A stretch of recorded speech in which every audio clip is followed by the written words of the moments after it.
I had a front row seat to what is arguably the most consequential technology. I'm a founding member of Anthropic's Long-Term Benefit Trust. It was created with the authority to select a majority of Anthropic's board, and it was really designed to ensure that the company developed AI for the long-term benefit of humanity. The scaling laws are if you have more compute, if you have more data, and if you have better architecture, then the models improve. We are genuinely seeing exponential increases in the capabilities of AI. I kept returning to this really core question. If transformative AI arrives in the next 5-10 years, who ensures that the 3.5 billion people living in poverty aren't left behind? When it comes to reaching the poor, the best breakthroughs aren't what you invent, it's actually how you reach those people. We're going to have an abundance problem, not a scarcity problem. And the challenge is going to be, where do you find meaning and purpose? There's like a lot of really wonderful things that can come about. And it's really thinking about how do you harness those and how do you drive them? Because they don't happen totally organically. There's no such thing as a world without problems. And as long as there's problems, there's purpose. We would deploy AI well. We are talking about abundance. If we can get those gains distributed sufficiently equitably, I think everybody has more to benefit from. Before we get started, we want to remind you that this podcast is provided for informational and entertainment purposes only. It does not constitute investment advice or recommendations to buy or sell any security. Also, Fundrise funds may have invested in the company and therefore has a financial interest in their success. Any discussion of a portfolio company is not intended to imply that the investment will or will not be profitable, or that the company is representative of all investments held by the fund. Past performance is not indicative of future results. Hey, Kanika Bahl, welcome to Onward. Thank you, Ben. Good to be here. So I'm excited to dive into this because you have a unique point of view. I think of you as an insider and an outsider. And so you bring that that combination, which is rare. And so I wanted to just start, but maybe you could just give everybody a little bit of your bio and then we can go from there. Yeah, that sounds great. So I'm a founding member of Anthropic's Long-Term Benefit Trust. So that's an independence governance body. It was created with the authority to select a majority of Anthropic's board. And it was really designed to ensure that the company developed AI for the long-term benefit of humanity. And so I started that role when Anthropic was valued at about 5 billion. And I was there through its growth to a $380 billion company. So a period of really rapid growth and transformation. And then simultaneously, I was the CEO of Evidence Action. And Evidence Action reached 530 million people. And it really focused on health and economic interventions based on really sound evidence that could massively improve people's lives. And so to put that in perspective, we reached 1 in 7 people living in poverty today and drove something like $23 billion in productivity gains. So really the focus was on scale. And so I was simultaneously on the Anthropic Trust. So I had a front row seat to what is arguably the most consequential technology and how quickly it was moving. And then wearing my evidence action hat, I kept returning to this really core question, and there wasn't a good answer, which is, if transformative AI arrives in the next 5-10 years, who ensures that the 3.5 billion people living in poverty aren't left behind? And so taken together, that turned into a new organization that I started, the AI Access Initiative to AI. And this is a nonprofit. We're focused on ensuring the benefits of AI in health, income generation, education, reach tens or hundreds of millions of people in lower middle income countries. And I know we'll chat more about that later, Ben. And then just to round out, before that, I was at the Clinton Health Access Initiative. I built out operations across 17 countries and drove an 80% reduction in HIV/AIDS drug prices. And to put that in context, when I joined, this was around the mid-2000s, 2.4 million people were dying of AIDS in sub-Saharan Africa. The drugs existed, they worked, but less than 5% of people who needed treatment could access it. And the problem wasn't science, it was coordination across those countries, negotiating with the manufacturers and pricing. And that's what unlocks scale. I just wanted to spend a second on that because it was the most urgent work I've ever done until now. And I would also say it really highlighted a common theme of my work, which is when it comes to reaching the poor, the best breakthroughs aren't what you invent. It's not the HIV/AIDS drugs. I don't even think it's the AI. It's actually how you reach those people. And so that's the focus of the AI Access Initiative, in this case, applied to, I think, the most powerful technology ever created. Yeah, there's so much about your career, which is like why I want to have you on the show that addresses um, a lot of the fear about AI. Is about access, about distribution, who gets the gains, who how's it going to change people's lives and jobs, and in a way, you've been addressing that question not with AI, but with like just wealth and access to, like you said, life saving medical technology. There's has been a question you've been um, working on for your whole career. So it's a different technology, but it's still the same question about who benefits, how do they benefit, and how do you make sure they benefit. Yeah, that's exactly right, Ben. When we look at it, even really simple health technologies in the developing world can take up to 20 years to get to scale versus 1 or 2 years in the developed world. And that's really simple things. That's like a shot in arms for a child. And now when we're talking about embedding AI into national systems, it's just a different level of complexity. And I think just assuming that that is going to happen is a really, really grave mistake. So, the idea I'm trying to flesh out here, and having you as sort of the founding guest, is to try to answer this question that most people aren't asking, which is that what happens after AI. I think most people are asking the question of like, will AI get to scale? Will it be transformative? Will it end up like replacing human jobs, things like that? I think I want to accept the premise that AI is going to get to, whatever called artificial general intelligence or artificial super intelligence. It gets to a level that's comparable or better than people. I want to accept that and then say, okay, now what? Because I think the now what is has gotten much less thinking. And I want to do that, but before we do that, I wanted you to help me get the audience to get us there, because I think the accepting the premise is going to be something that's like hard for people to swallow, because it seems like, yeah, I think a lot of people are skeptical at the moment. So, how would you help me get there? You've been in the room with a lot of AI, scientists and researchers, and so what makes you think that could be true?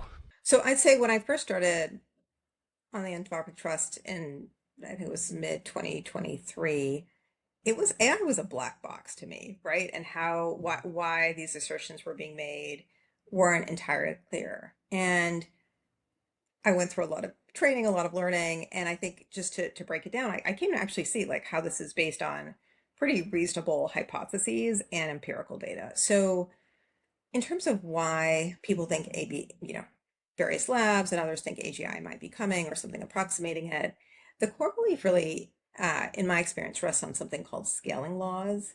And it's basically the observation that as you add more compute, more data, and better model architecture, AI just gets reliably better at essentially every cognitive task. It's not linear, but it's pretty consistent. And that curve is held for a decade. I think we're actually starting to see this. Obviously the improvements are showing up in the real world. AI is now writing a lot of code at labs like Anthropic. But I also think there's other tests which are happening that are interesting. So there's this research organization called Meter, and they track one specific measure of pace, which is the length of software engineering tasks that an AI agent can complete autonomously with 50% reliability. In 2019, it could do 2 seconds of work. Uh, Today, Meter has had to come out and say it's hard to actually use a benchmark because they're at 16 hours and it's getting unreliable because the tasks aren't hard enough. And so basically, to do that, AI capabilities for several years were doubling every 7 months. Since 2023, it's compressed to 4 months. And now it's been doubling roughly 3 months. And someone was telling me the other day, I have not confirmed this, that it was something like 6 weeks. And so the doubling trajectory is moving up faster and faster. And the reasons behind it are pretty, I think, quite intuitive. I talked about one of the factors being compute. We have about $450 billion that was spent by the five major tech companies on AI, and that was mostly for compute, data centers, chips, power infrastructure. So you have a lot of money going to this. You now have AI itself generating the code, and that actually acts as a force multiplier across the compute, the data, and the architecture simultaneously because you can make the compute more efficient. You can do training faster to improve the architecture. It's like a massive team of very, very low cost, very, very fast engineers who never need to sleep, right? And so I think that's why you're seeing this, the combination of the scaling laws with the force multiplier of the increasing ability of AI itself to do the coding is leading to this massive increase in capabilities and this, exponential increase in what AI can do.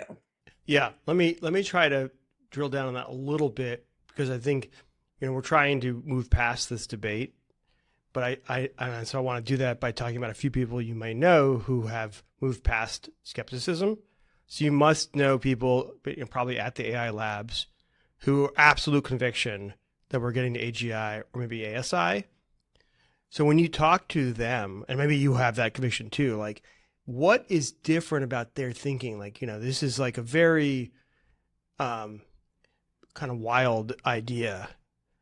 And so, one way, a lot of times people make decisions not by actually knowing themselves. They just see somebody who they know knows and then follow what they do. There's like a modeling aspect to it. So when you talk to those people, like what convinced them? I really think it's pretty careful empiricism, Ben, right? Like it's looking at if you believe the scaling laws, which by the way could break, right? That's always a possibility. And even the most serious believers I have encountered recognize that could happen. Um, but it's really the scaling laws, or if you have more compute, if you have more data, and if you have better architecture, then the models improve. And we are just pouring massive, massive investments into those factors, right? Particularly the compute, but also the training and the architecture.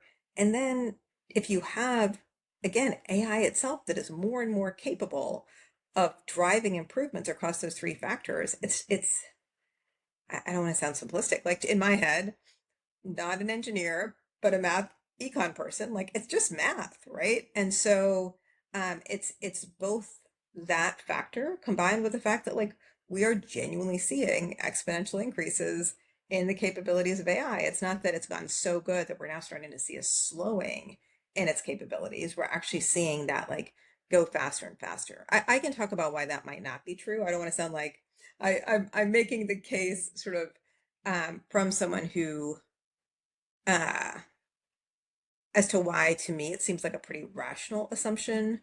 Uh, the other thing I would say, actually, Ben, and then I come to the counter if that's helpful. The other thing I would say is that maybe I have been in the room many times where I was just like, that just seems like a fantastical assertion. Like that is not going to happen by X Mm-hmm. time period.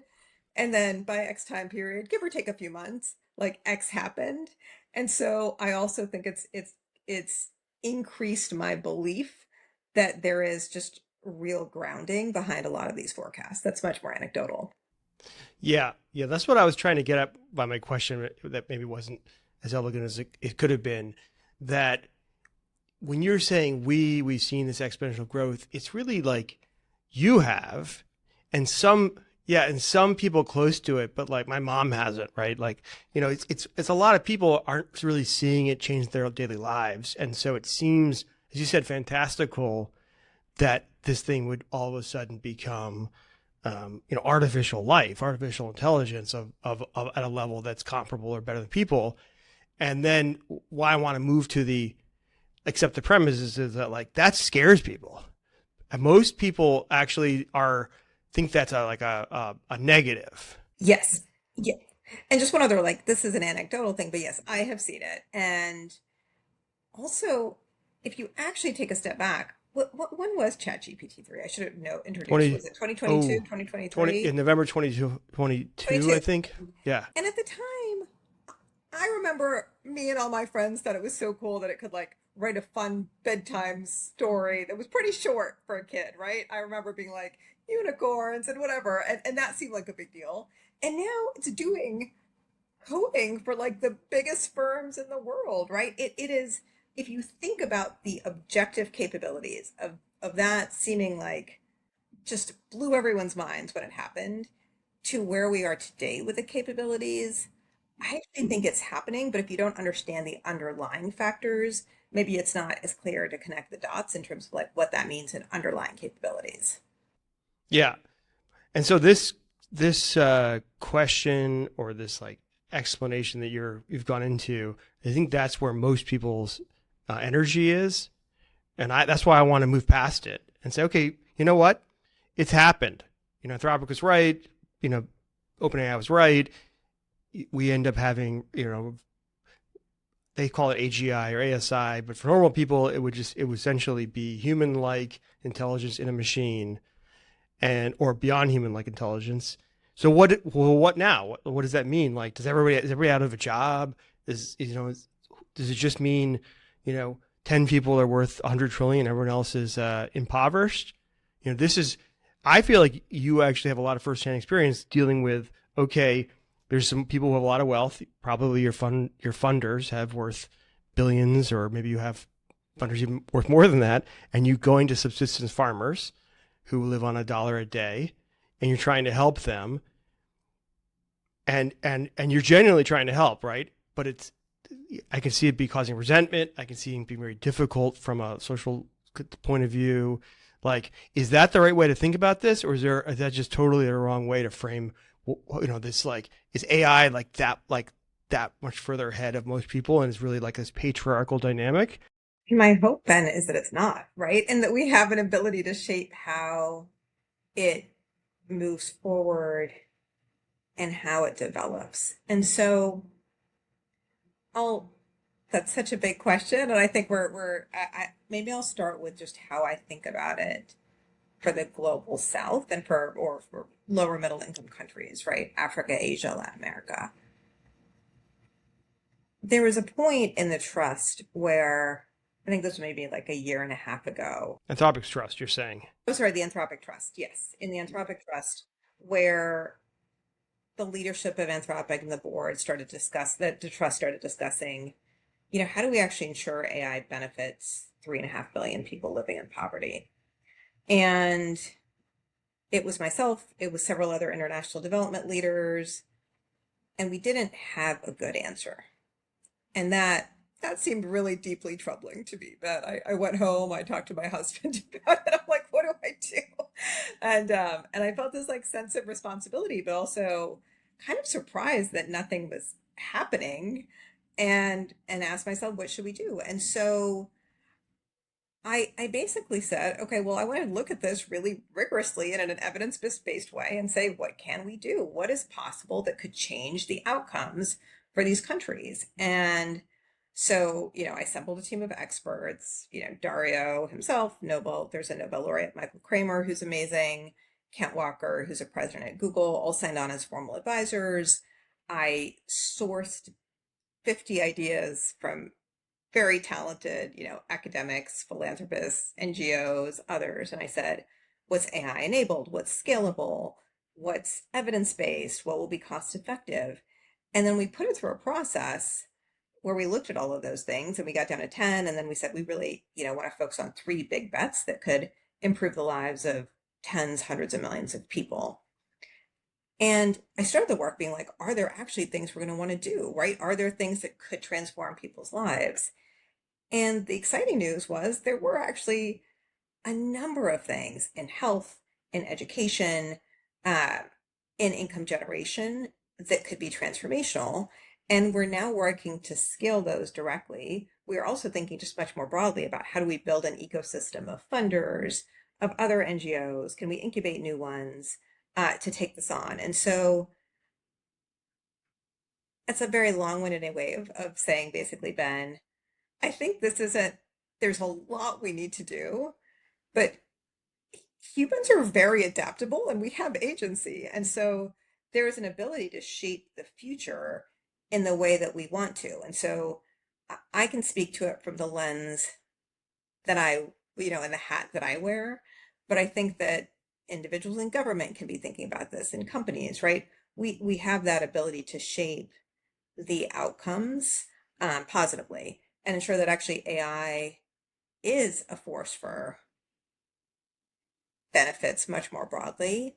Um, and maybe even just taking a step back on like how we could see negative outcomes in the global south. I think a lot about the fact that if the US, Europe actually uses AI to create hyper personalized education, hyper personalized healthcare, you could get to a situation where incomes go up really dramatically and just overall livelihoods. And Africa doesn't uptake it, for example, or does it at very low rates. At that point, you actually have a 10xing potentially in the inequality globally. Alternatively, if you use AI effectively, we can get to a place where, there's massive doctor shortages in the countries that I'm talking about, right? Where you're actually leapfrogging the lack of high quality diagnosis in healthcare and are using AI to actually improve healthcare really, really significantly. And so I think there are really positive case scenarios of AI, AGI, ASI, what have you. And I think there's some really negative cases that could occur. And I think we need to be working across society to be driving to those positive cases. Yeah, let's stay on the positive for a bit, because you're saying there's a lot of positives and there's saying potential negatives, but you didn't say sort of how. Here we are, like in a way, this is meant to be like a public awareness campaign. Like, what do people need to be doing, that drives positive outcomes? Because I think one of the ways that people their knee jerk is like resist data centers, stop the rollout of AI. I don't think that's what you mean. So how maybe you could do a stylized like story of like how does AI roll out over the next 3 to 5 years or 2 to 3 years, where you seeing it hit one positive milestone after another in terms of people, not in terms of technology. Let me start where I've been spending a lot of my time, which is on this work in the global south. So as an example, right now, there's 475 million smallholder farmers. Those farmers actually across Latin America, Asia, Africa, they earn $1,500 a year. They are very dependent on forecasts. And forecasts actually are, the weather is getting increasingly unreliable and unpredictable with climate change. Right now, most of those farmers do not get high quality forecasts. They may not get any forecasts at all. They may get them, right before they need to make a decision, such that they can't make a decision because it takes a long time to get physics-based forecasts available for these geographies. And AI actually transforms that picture. You can get forecasts that are much, much more accurate, much faster, more local, and it costs like fractions of pennies to deliver this directly to farmers' phones or via WhatsApp. And so we are actually working over the next, I don't think it will be 2 to 3 years. It's going to take time to get it out to, tens, hundreds of millions of people. But there is a very, very feasible pathway to getting this information into the hands of tens, hundreds of millions of farmers. What's exciting about it is that like it's not just getting the forecasts. We used actually in India this year to reach 1 million farmers. We used the AI to translate dry local guidance that was text-based into voice messages, which is really helpful for illiterate farmers. We translated it into in local languages, which the LLM was able to do. We translated it into image-based. We're thinking of doing some like recursive learning on what messages are most effective. And so you could get to a place where, at just an incredibly low cost, you're able to deliver high quality messaging that can improve incomes and welfare in the billions annually, um, quite easily. And so that's a positive case. I'd say another positive case that we're looking at is clinical decision support. Uh, AI has been shown even today to deliver very high quality healthcare with actually like pretty good patient friendliness. There was a study that was done that actually showed that many clinicians rated the advice from the AI as more empathetic and sort of patient friendly, as well as more accurate than a typical diagnosis. And so there are many countries in Asia and Africa where diagnosis rates or misdiagnosis rates are upwards of 50%. So less than 1 in 2 people, or about 1 in 2 people, get diagnosed accurately. Rural specialist shortages are something like 80%. And then you have opportunities like India. You have this amazing telemedicine system that's already operational. What's exciting about it is you have hundreds of millions of consults that are happening. As an example, you could actually embed AI quite centrally and use that to dramatically improve the diagnosis, to shorten wait times, and have very rapid reach across India. And that's not just India, that could then happen across multiple systems in Africa. And so those are just a couple of the options that come to mind. But if you look at it, we're talking about dramatically improving diagnosis and addressing massive doctor shortages. Uh, we're talking about improving income by the billions. There's also some really exciting education initiatives. AI can provide just hyper personalized education. To paint a picture of that, there are about 617 million students in lower income countries who fail minimum proficiency in reading and math, and 70% of 10-year-olds can't read a simple text. There's a huge teacher shortage, and it's only getting worse. And there's now randomized control trial evidence from Ghana and Nigeria that AI tutoring helped produce 1 to 2 years of schooling gains in just a few months of use. And so, that's a pretty stunning number. Obviously, you have to go from pilot to real world. But I think what we're starting to see is just this promise of AI to, if leveraged well, to drive dramatic improvements in some of the areas that the global south has struggled with most. And if you take that and extend it, those are the similar gains that you could be seeing for lower access regions in the US. You can envision a world where we're able to drive just improvements in morbidity and mortality. There's obviously the massive improvements that are available in terms of scientific breakthroughs for medications, including some of the hardest to treat medications, and that applies worldwide. Actually, there's richer data in the developed world, so I think we'll see more of those gains here, at least initially. And so, yeah, I don't know, Ben, there's like a lot of really wonderful things that can come about. Um, and it's really thinking about how do you harness those and how do you drive them, because they don't happen totally organically. That's I guess maybe the PSA is think about the thing you care about and then say what is it that's needed to sort of bring it into the world. Yeah, I think that if it's in a way, if AI is limited, like not super intelligence, but it helps people make better decisions, it's better education, better healthcare, that people actually will love it. People are very supportive.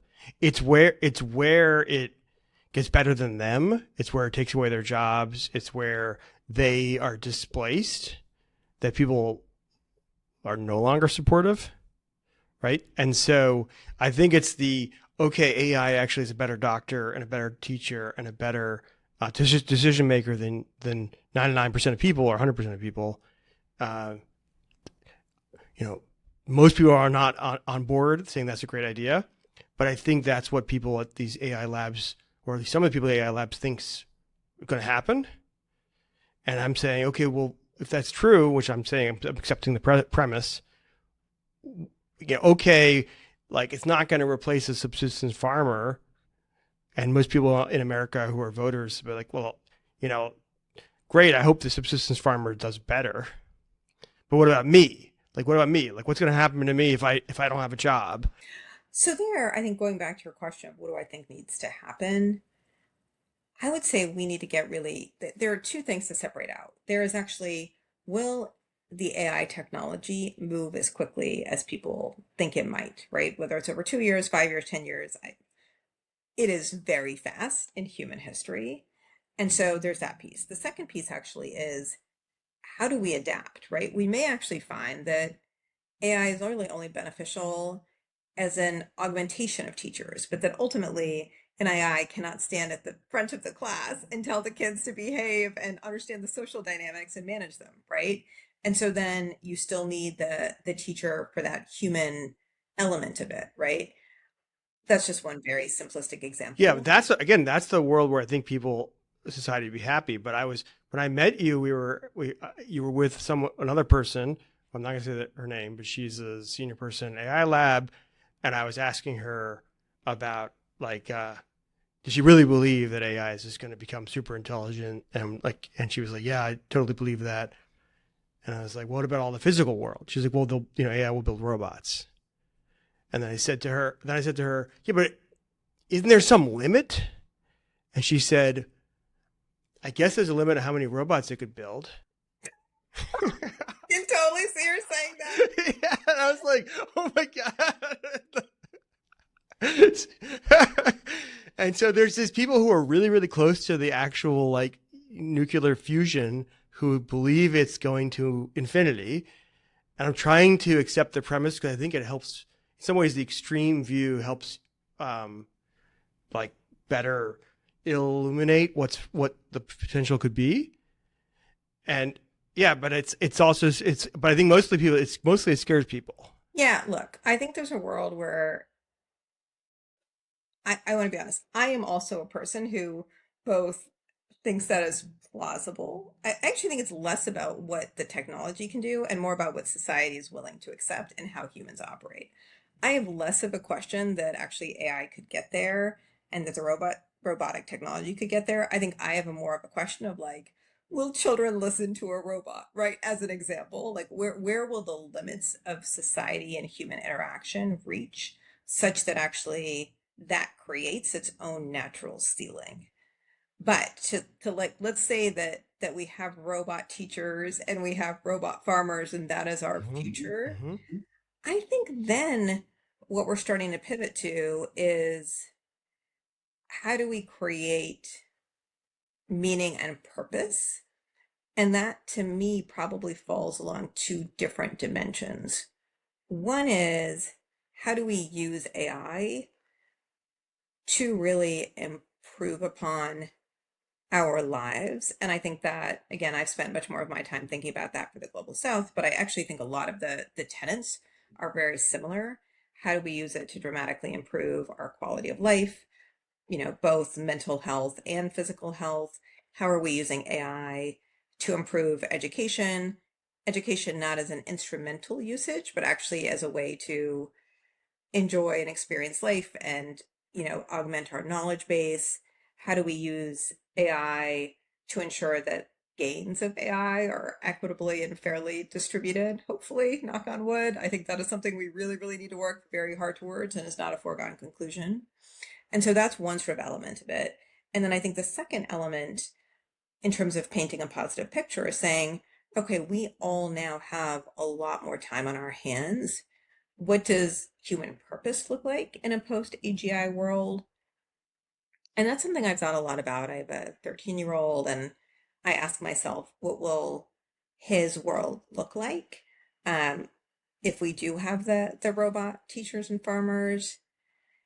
And I go back to thinking about, someone like my mom. Actually, she's 83 and she spent her whole life caring for other people, right? She cared for us. Now she actually volunteers at soup kitchens.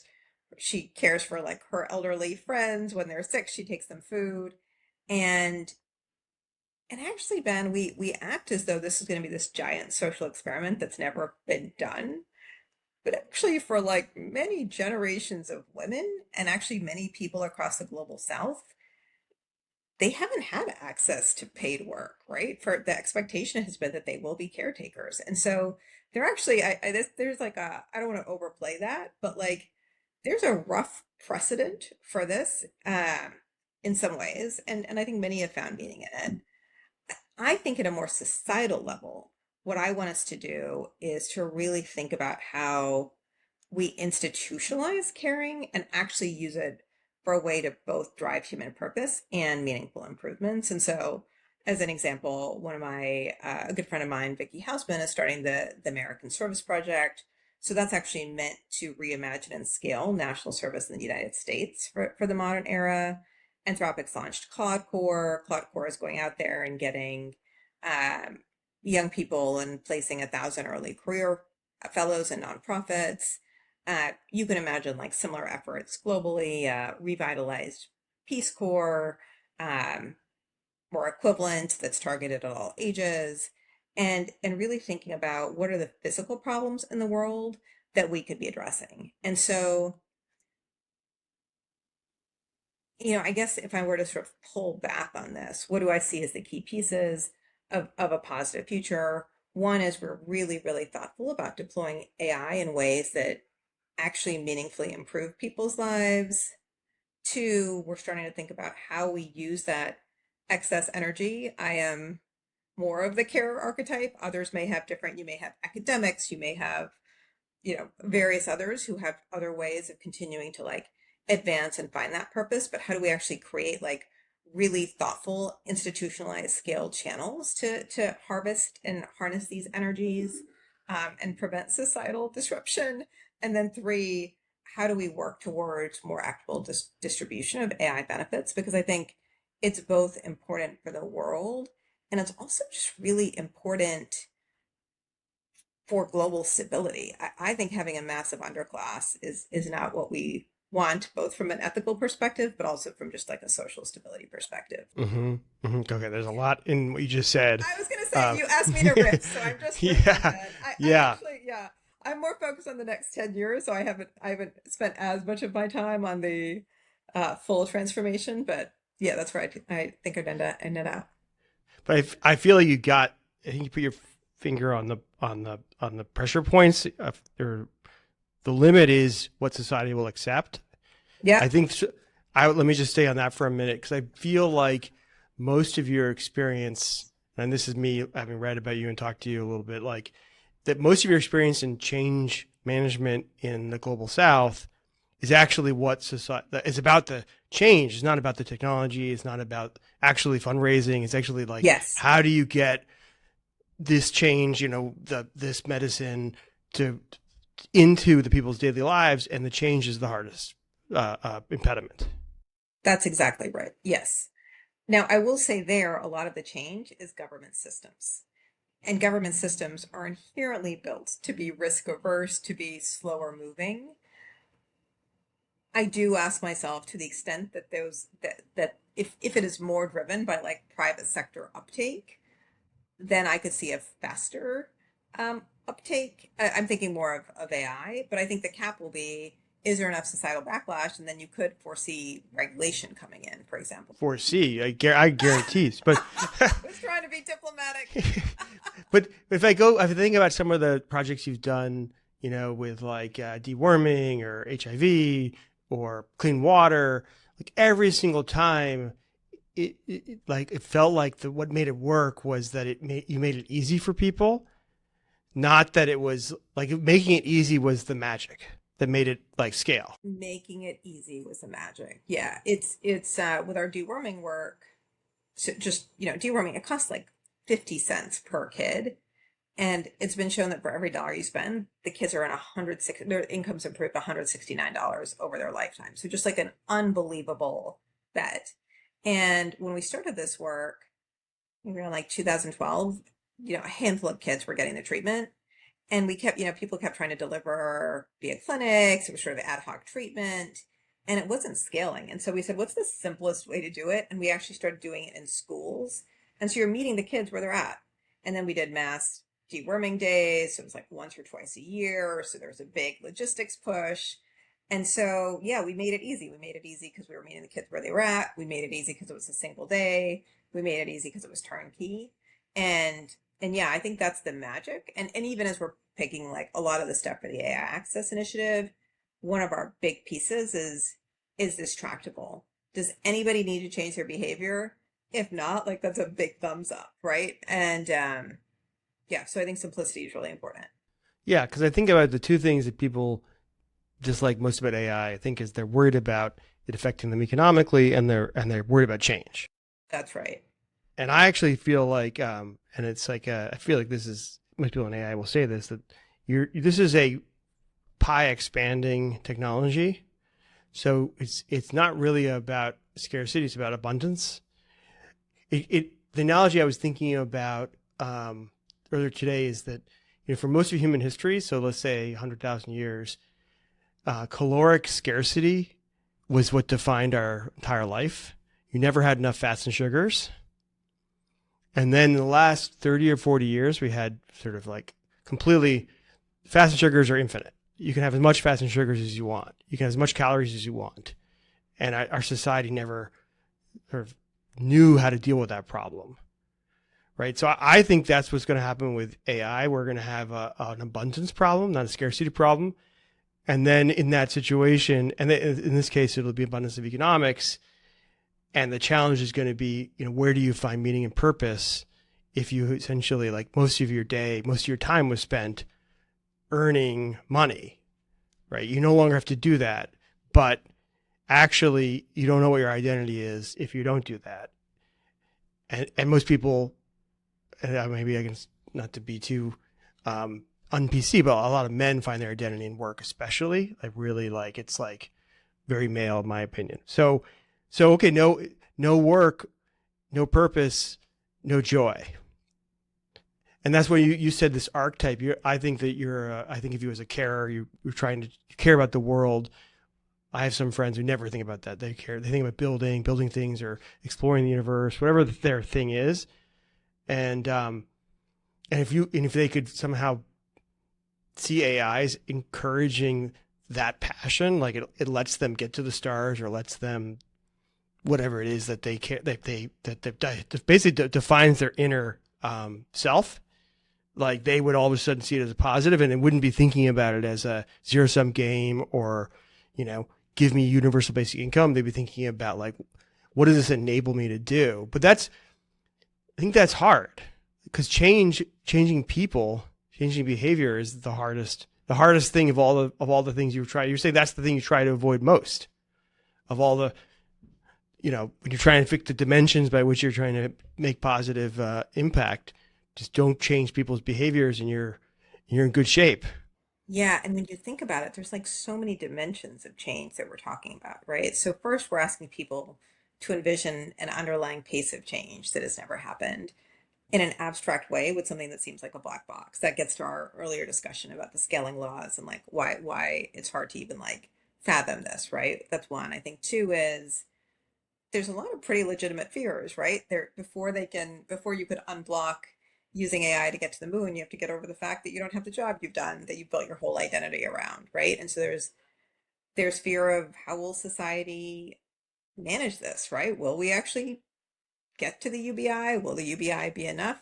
Right? And then there's the like, if I do have all of that taken care of, like how do I shift to that state? But I think those are all the very legitimate concerns that people have.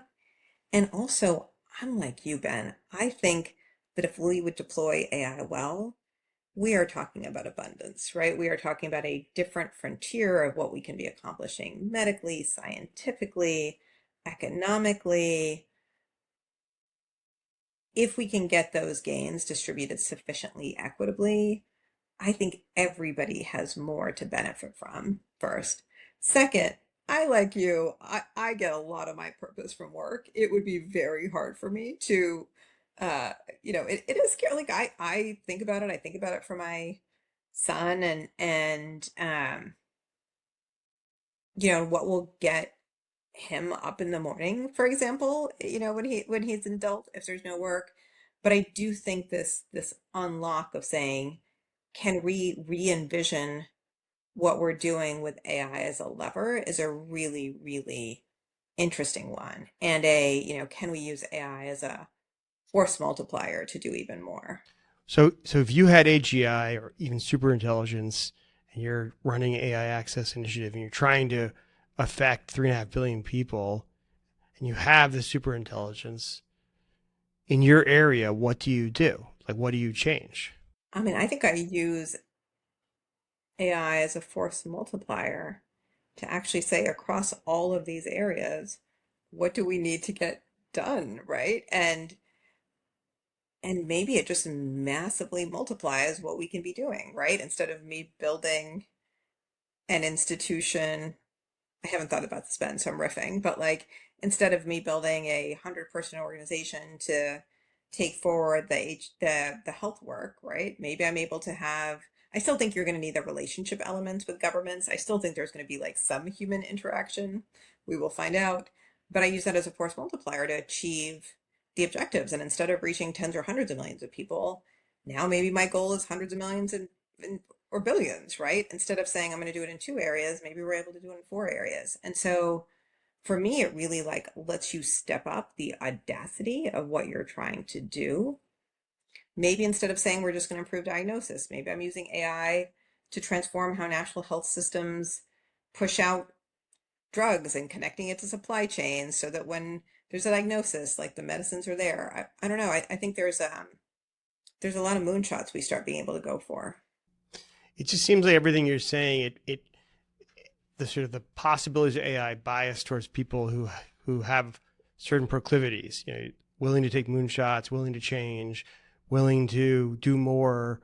A lot of people like to be told. I mean, maybe not literally, but they want a place in society, not to like define their own place in society, right? Like the 1950s view of like, man, I just want like social recognition and a job that's safe. I don't want to go out and be an entrepreneur and take all that risk and every day just be completely new and different and uncertain. Uncertainty. People hate uncertainty.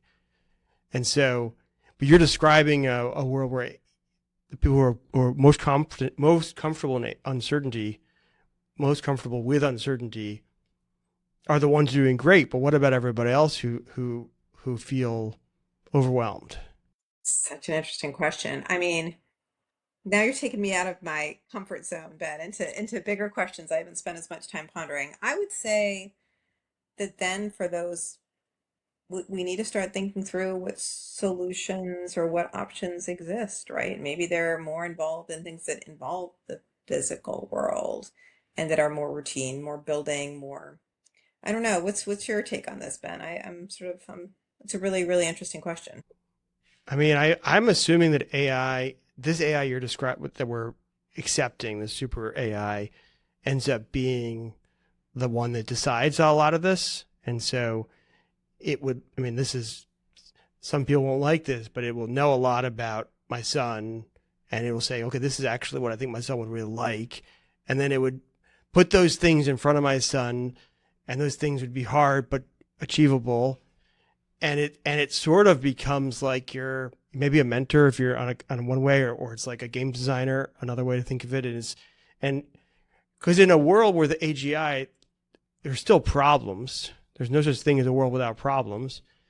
And as long as there's problems, there's purpose for people. That's right. And so so AI is helping us solve problems and pick problems that fit, each one of us in a more customized way, rather than like, back in the 1950s, everybody had to wear a suit and go work at IBM, and that a lot of people weren't allowed to, or didn't want to do that. So I see AI as the problem and the solution, but I think that there's a lot of people who won't trust that, don't trust it. Maybe they shouldn't trust it because, as you said, it's highly contingent on a good AI with good decision makers having it actually like produce decisions that are good for not just like a trillionaire, but also for everyone else.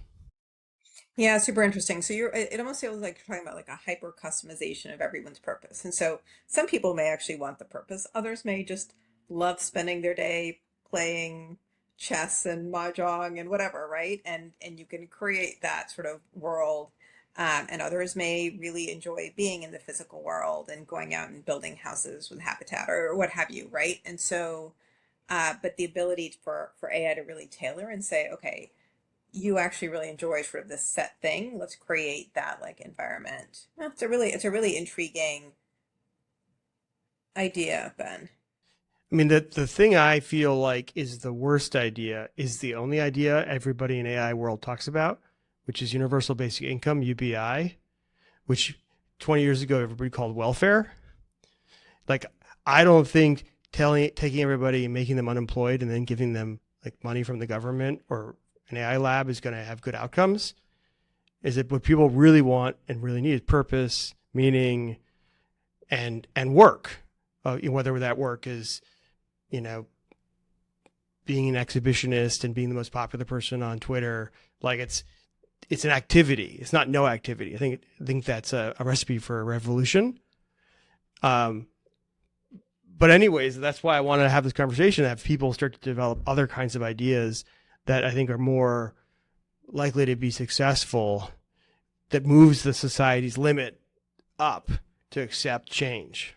Yeah, I love that. I love that. Yeah, so I think that one thing I'd call out is that your premise is that being paid is actually what gives it felt like a little bit like getting paid gives purpose. I think you can divorce those two. And again, that's why I was using the generation of women who didn't have access to work, but did their purpose was caring for their kids and their families and their communities, right? So I do think there is some decoupling of that. I think in our society, there's a there's a sort of combining of being paid and status and identity and what you do with your day. And so just to say, like, I think there could be some decoupling of that that would be useful to like move forward. And then, yeah, and I think what I was saying is really, are there mechanisms to institutionalize? And I think this gets back to the point you were making of like, some people just want to know what their job is day to day, whether they're paid for it, whether they're not.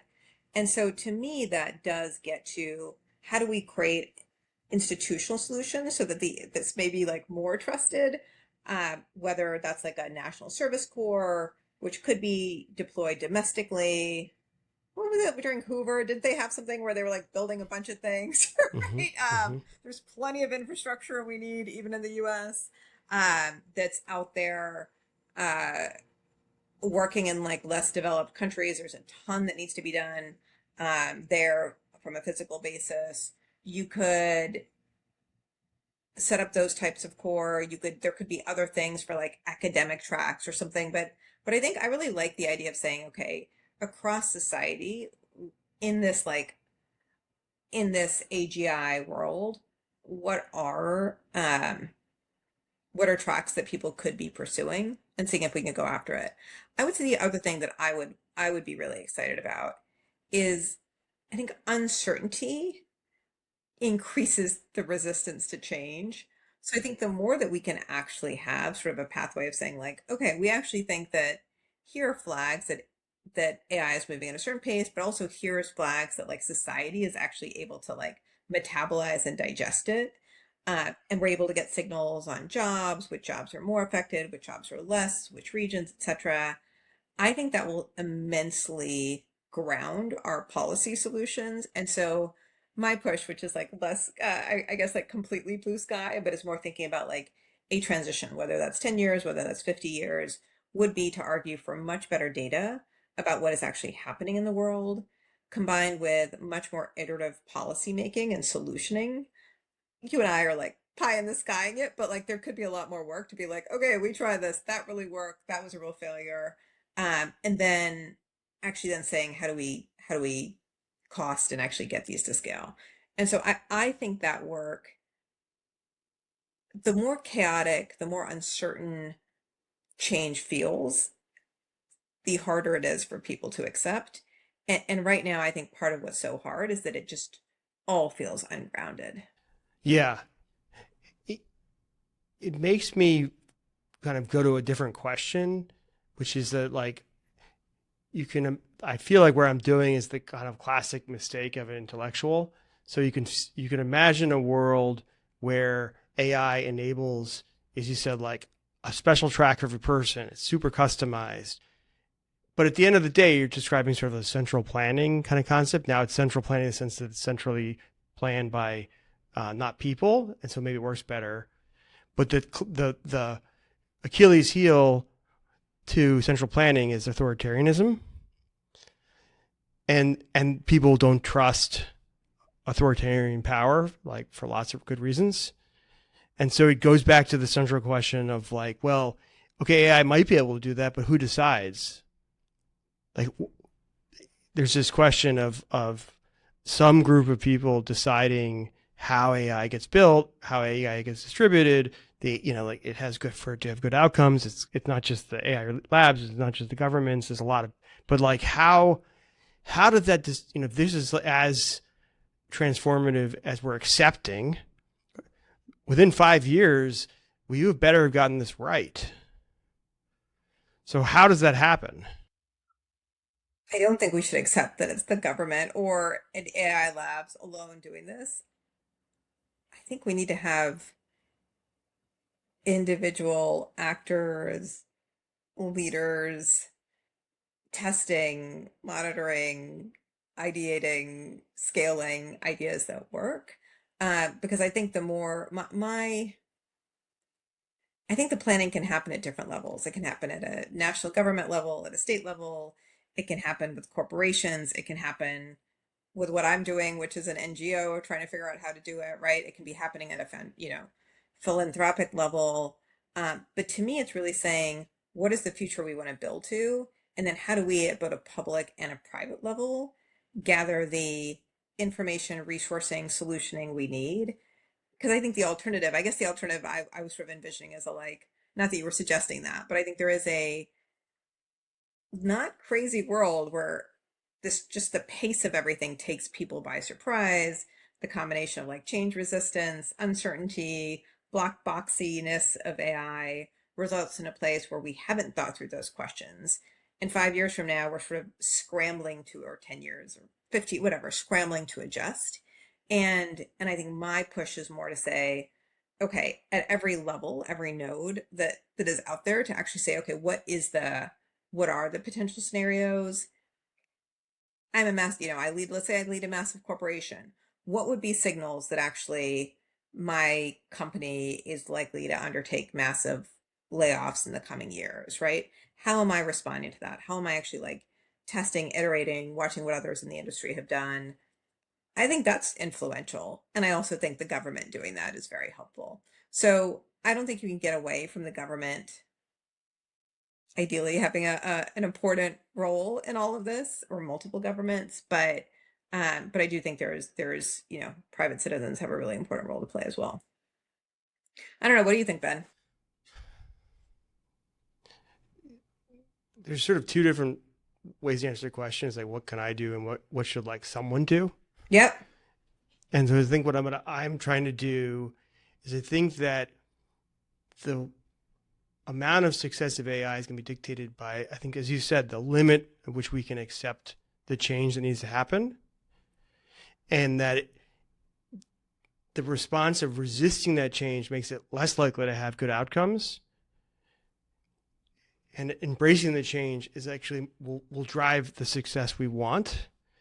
And you embrace that change by having conversations like this and having more people think it through.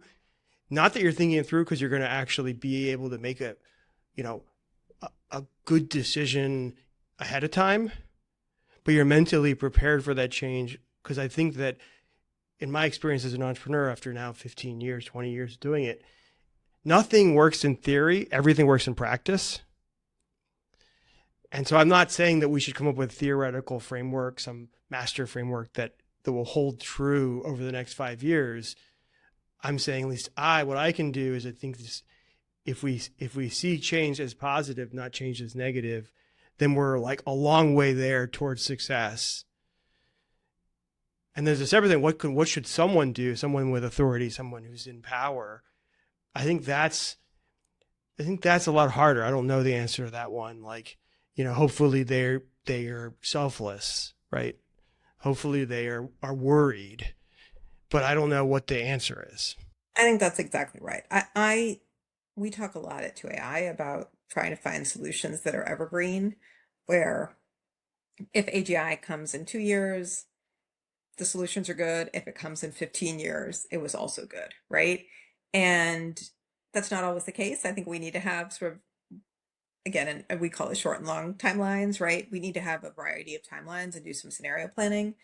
But the prerequisite for any of that is accepting that there are fast timeline situations. Mm-hmm. And again, I would argue whether it's 2 years or 15 years, that is a fast timeline in human history, right? And then once you've accepted that, and I think your point is a good one, which is like, let's do sessions like this where we're like, no, let's actually accept the premise that this has happened, that seems wild. And then like from there, we can actually start doing some planning.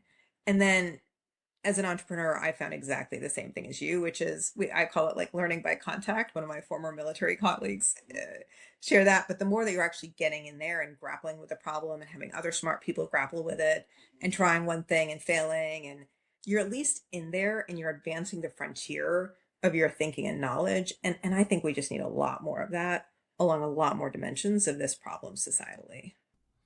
Yeah, I think most entrepreneurs learn similar things, and so Jeff Bezos is famous for this idea of working backwards. And the way I think about it is you have to know what you want. Yep. And so we're both talking about some world where AI is enabling abundance and purpose, and you're going to work backwards from that, but you don't have any idea how. Yes. And that's the reality. And everybody, that doesn't satisfy most of my team because they want to know, like, okay, now tell me exactly what we're going to do. I was like, I have no idea. Let's get going and we'll figure it out as we go. And that's where I think the society is at the moment. They don't like that. People don't like that sense of change and uncertainty. That's such a good point. Like we even started for the AI Access Initiative. I'm like, we're going to start with a few big bets. And then as I look at those big bets, to be transparent, I'm like, it's both so important and so not fitting the overall need. But I see it as an entry point to that learning by contact and saying, okay, like now we're seeing this. We've assembled a lot of really smart people running at this with the right relationships. And now we can expand out from there. But I think the thing not to do is to sort of say, okay, I am paralyzed. I feel like we need to be moving with urgency with our best possible hypotheses and then testing against those and iterating and sort of expanding our approaches as we learn what works. So yeah, I 100% agree. So as we sort of as we finish up this episode and I think about the next year or two, are there certain signs you're looking for? Like as people try to embrace change positively, like what are because I think it's going to be faster than everybody expects. It's going to happen slowly, then all at once. And I think it's within 5 years. So it's, 5 years is like one college graduation, right? So what are the things you're looking at as you keep track of the pace of change? I am looking at the capabilities of the model themselves, looking at a range of tests. I mentioned the meter as just one, but like there are a range of capability assessments of AI that are out there, as well as just what the labs are sharing themselves. So really tracking the capabilities of the model as well as the risks of the model. And then separately looking at signs of societal adoption. The job losses is kind of a messy figure, but I'm very closely watching data on that. I'm also listening to the anecdotal reports on where, various companies, I heard one company recently that had said they're hiring a lot more AI native junior people and then much more senior people. And it's actually the mid-level people who they're not hiring, but just starting to see what some of those curves look like for job loss. But again, my expectation is that we may see much more rapid gains in the AI models and slower societal adoption, but I still don't think it'll be that slow, especially where there's profit incentives to drive that change. Yeah, Tyler Cowen calls that the diffusion problem. Yes, the diffusion problem. Yes. I'm hoping on the diffusion problem. Look, I'm hoping AI moves slower. I was told the Anthropic team. And I'm hoping for slower diffusion. I think society needs a lot more time to prepare. Yeah. Yeah, the negative of diffusion is that I think it causes more asymmetry. That's fair. So people who have embraced it are seeing 1,000 times gains, and then sectors that haven't are just still in the Stone Ages.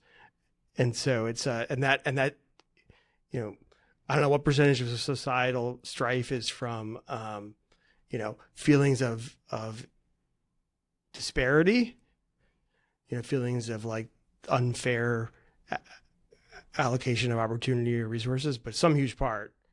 and so that, yeah. So if we're going to be in a world where diffusion is the problem, then distribution is the main question. Yeah, I think that's right. I think that to me, distribution is one of the central questions. Once you get past the big things like AI model alignment, some of the major risks from biosecurity, nuclear, to me, the distribution question is really core. Well, since I have you, I'll give you I think it's the solution to that is universal basic ownership. It's everybody gets percentage ownership, not government ownership, but like literally like Trump accounts, like where everybody got, an account. I would give shares to I don't know if I can go to every person in the world, but it's about ownership society.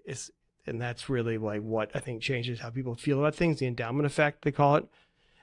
And so I don't know how you would do that, but I think that would be the kind of path dependent change. In retrospect, everything downstream of that becomes possible. Super fascinating. Yeah. It's interesting, Ben. Well, anyways, okay. Thanks for letting me also spat off here. No, this was so fun. This was great.